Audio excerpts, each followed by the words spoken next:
सागर में होली के अवसर पर आयोजित पारंपरिक फाग संगीत कार्यक्रम में बुंदेलखंड की समृद्ध लोक संस्कृति की झलक देखने को मिलती है। कार्यक्रम में पूर्व मंत्री हर्ष यादव ने भी शिरकत की और लोक कलाकारों की प्रस्तुतियों की सराहना की। अब आपके शहर देवरी में किसान भाइयों के लिए लेकर आए हैं सोनालिका ट्रैक्टर्स। सोनालिका ट्रैक्टर्स के सभी मॉडल उपलब्ध हैं। हमारा पता है रोहित ट्रैक्टर्स एंड मोटर्स, पुराना बाईपास रोड, संजय नगर, झुनकोबाड़, देवरी। फाग के पारंपरिक लोक गीतों, ढोलक और मंजीरे की मधुर ताल पर कलाकारों ने शानदार प्रस्तुतियां दी, जिससे पूरा वातावरण होली के रंग और उत्साह से सराबोर हो गया। कार्यक्रम में बड़ी संख्या में लोग मौजूद रहे और सभी ने लोक संस्कृति के इस रंगारंग आयोजन का आनंद लिया।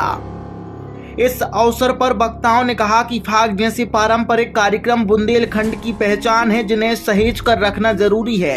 ऐसे आयोजन समाज में प्रेम, सौहार्द और सांस्कृतिक जुड़ाव को मजबूत करते हैं।